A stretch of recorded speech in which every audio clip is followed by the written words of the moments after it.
Assalamualaikum, hai teman-teman, kembali lagi bersama saya di sini Zilanas Takadavi. Hari ini kita akan membahas tentang berbagai topik sejarah yang kelam, unik, dan juga menarik buat bangsa kita sendiri. Nah, hari ini saya akan membahas tentang fenomena kontroversial yang terjadi di masa lalu, yaitu Petrus atau penembakan misterius. Nah, apa sih sebenarnya Petrus itu? Tenang, hari ini aku nggak bakal sendirian buat bahas topik ini. Hari ini kita kedatangan narasumber yang siap untuk membahas lebih lanjut tentang informasi kali ini. Langsung saja kita sambut narasumber kita.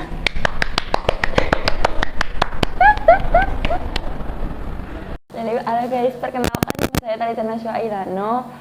Saya di sini sebagai narasumber pembahasan topik kali ini. Saya cukup senang diundang untuk podcast kali ini juga. Jadi langsung saja kita masuk ke pembahasannya. Oke, salam kenal Kak Talita. Bagaimana kali ini tentang pembahasan kali ini? Pembahasan kali ini tuh menurut saya cukup unik ya. Karena Petrus itu sebenarnya juga nggak jarang juga dibahas di banyak media sosial. Nah, saya sendiri penyuka channel-channel YouTube kayak contohnya kayak Nancy Judge, Nadia Omara gitu. Jadi saya sendiri suka cerita-cerita sejarah tentang kriminal-kriminal kayak gitu. Ini sebenarnya bukan kriminal ya, tapi kayak ya seru aja gitu buat kayak sejarah negara kita sendiri gitu ya. Oke, langsung saja kita mulai ke pembahasannya. Nah, Kak Talita, nama Petrus ini kan sudah terkenal ya dalam sejarah kita sendiri. Apa sih sebenarnya Petrus itu? Petrus itu singkatan dari penembakan misterius. Nah, Petrus ini sendiri dilatar belakangi oleh, jadi di masa Orde Baru dulu itu kan ada kayak krisis ekonomi gitu. Nah, krisis ekonomi itu yang membuat masyarakat itu menggila, membuat masyarakat itu susah gitu dapat pekerjaan. Jadi kayak beli apa-apa mahal tapi dapat kerja aja susah gitu. Nah, jadinya banyak banget gitu kelompok-kelompok masyarakat yang melakukan residivis contohnya, dan di kelompok residivis itu terbagi menjadi golongan-golongan kayak ada gali, jeger, bromocoro, preman, dan lain-lain. Nah, terus juga mereka-mereka ini itu menguasai lahan-lahan parkir, pasar, toko. Nah, mereka ini juga meresahkan masyarakat banget gitu loh. Jadi kayak mereka juga cuma malakin masyarakat doang, tapi juga jambret masyarakat gitu. Terus bahkan juga ada sampai membunuh masyarakat buat diambil harta bendanya itu tadi gitu.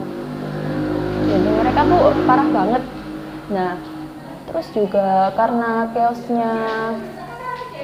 chaosnya keadaan saat itu masyarakat menuntut buat para pemerintah itu aware gitu sama kondisi masyarakat saat ini gitu.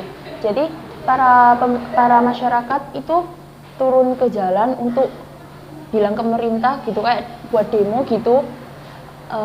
Kayak gimana sih pemerintah mengatasi masalah ini gitu, udah runyam banget nih gitu, kayak kan udah preman di mana-mana gitu, kayak udah banyak banget yang kena copet, kena jambret, tapi pemerintah belum juga turun tangan. Nah, akhirnya menindaklanjuti perkara itu, pemerintah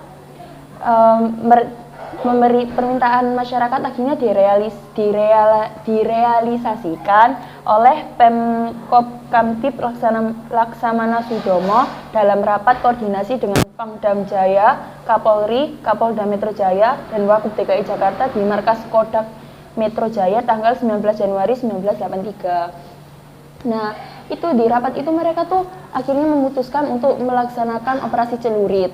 Nah, operasi celurit itu apa sih? Operasi celurit itu kayak mereka tuh pihak-pihak berwajib itu kayak menyebar gitu ke kota-kota, tentunya kayak ke Surabaya, Yogyakarta, Bandung, dan lain sebagainya. Itu mereka tuh mendata nama-nama orang-orang yang tergabung di dalam kelompok-kelompok gali, preman, terus bromocoro tadi.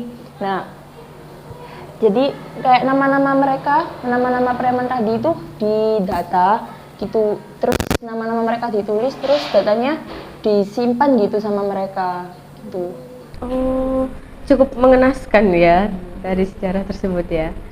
Lalu juga mereka tuh setelah adanya operasi celuri tadi itu nggak lama, sekitaran tahun berapa gitu ya, mereka tuh kayak akhirnya tiba-tiba aja tuh satu persatu dari nama-nama yang terdata tadi itu ada kayak tiba-tiba mati misterius gitu. Wah, mati gitu aja. Iya, mati misterius. Nah, kematian mereka tuh pasti kebanyakan ada tembakan gitu, kalau nggak di dadanya atau di kepalanya gitu.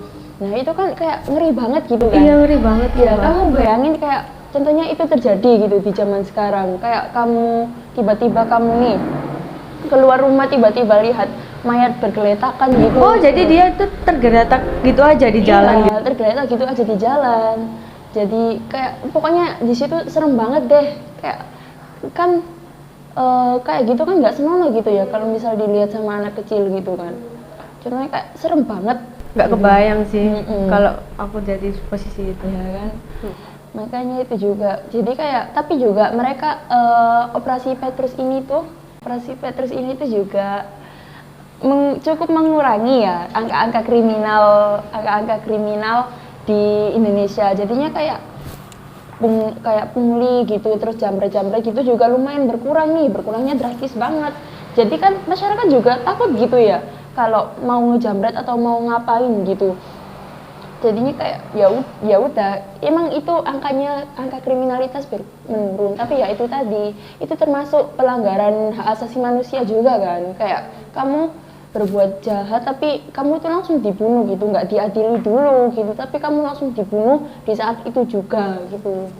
Dan biasanya yang jadi sasaran Petrus ini tuh biasanya yang bertato gitu, terus orangnya gondrong, intinya kayak perawakannya tuh kayak preman gitu. Jadi mereka yang bukan preman tapi perawakan kayak preman terus punya tato atau gondrong gitu kan ikut takut juga gitu. Mereka bisa aja ditembak gitu. Iya kan, bisa aja ditembak dengan alasan perawakan yang sama dan ciri-ciri yang sama gitu. Wah. Silakan Kak Talita, ini disuguhi makanan yang dari sini. Makasih ya. Kita ngobrol sambil santai aja ya.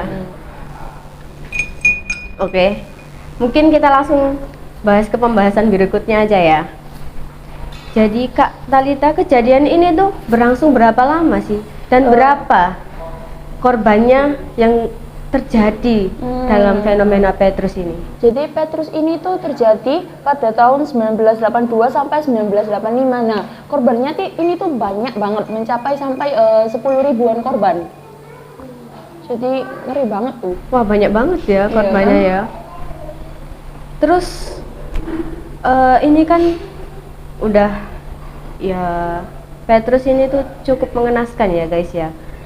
Dimulai dari penembakan yang tiba-tiba misterius gitu, habis itu mayatnya itu tergeletak doang gitu di jalan tanpa apapun, dan ketika orang lihat itu cukup nggak senonoh, apalagi kalau anak kecil yang lihat. Terus Kak Talita, kapan sih peristiwa ini berakhir? Bagaimana peristiwa ini tuh bisa berakhir? Jadi alur peristiwa ini kenapa bisa berakhir itu, Petrus ini sebenarnya menciptakan banyak banget kontroversial. Ada yang mendukung Petrus karena ya itu tadi, dengan adanya Petrus angka kriminalitas di Indonesia itu juga lumayan menurun.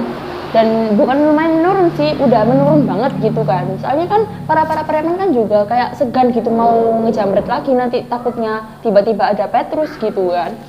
Nah, jadinya, tapi juga di sisi lain banyak banget juga yang mengecam ini karena itu tadi pelanggaran hak asasi manusia.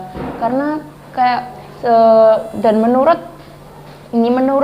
mantan wakil presiden Indonesia pada saat itu, Bapak Adam Malik itu juga mengatakan di koran Sinar Harapan, jangan mentang-mentang penjahat kerah dekil langsung ditembak, bila perlu diadili hari ini langsung, besoknya dieksekusi mati. Jadi syarat sebagai negara hukum sudah terpenuhi. Setiap usaha yang bertentangan dengan hukum akan membawa negara ini pada kehancuran. Itu Bapak Bapak Adam Malik mengatakan di koran Sinar Harapan yang terbit pada tanggal 25 Juli 1983. Jadi juga pas itu juga Presiden Soeharto itu juga sempat dapat surat kecaman nih dari Amnesty Internasional buat memberhentikan tindakan Petrus ini gitu. Tapi surat itu nggak ditindaklanjuti gitu sama Presiden Soeharto. Jadi cuma dibiarin gitu aja gitu. Dan nggak itu juga, Petrus ini juga dapat kecaman dari Menteri Agama, yang dimana sejahat-jahatnya orang pun juga pasti diberikan kesempatan buat bertaubat kan gitu. Terus juga di dalam sistem Petrusnya sendiri itu juga ada kesalahan gitu. Jadi contohnya kayak gara-gara namanya sama nih, dia tuh ikut ditembak gitu. Jadi kayak dia bukan preman. Contohnya kalau misal ada nama yang sama, contohnya Ahmad Syarifuddin, preman ada nih, preman namanya Ahmad Syarifuddin, sama nelayan namanya Ahmad Syarifuddin. Nah mereka kan namanya sama, tapi yang ditembak tuh si nelayan tadi, bukan si preman tadi gitu. Jadi kayak keluarga si nelayan itu kan bingung gitu. Ayah saya ini bukan preman kok, kenapa kok ikut ditembak Petrus gitu juga. Kayak ayah saya juga jadinya kan kayak gimana ya, kan itu meresahkan banget gitu. Cuma gara-gara nama kamu sama kayak preman yang didata di operasi celuri tadi, malah kamunya nggak salah apa-apa ikut ditembak gitu. Serem banget emang. Wah, jadi salah target ya ceritanya ya. Salah target ceritanya.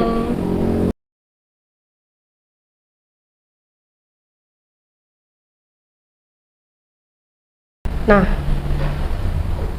kan kita udah dengar dari cerita Kak Thalita tadi, mulai dari awal kejadian sampai akhir Petrus ini kenapa bisa berakhir.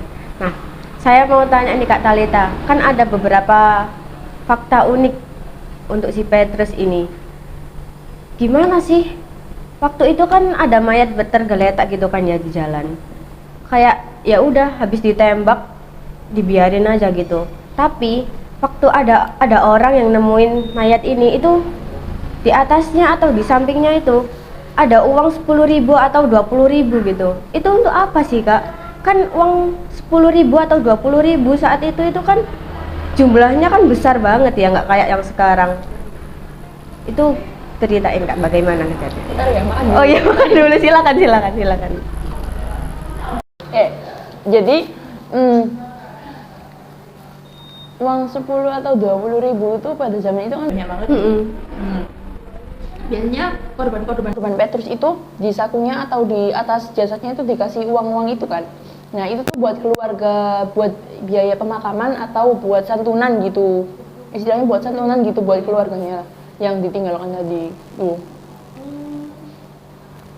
Jadi walaupun mereka nembak secara nggak sengaja sih, bukan ya, emang nembak secara tiba-tiba gitu kan ya.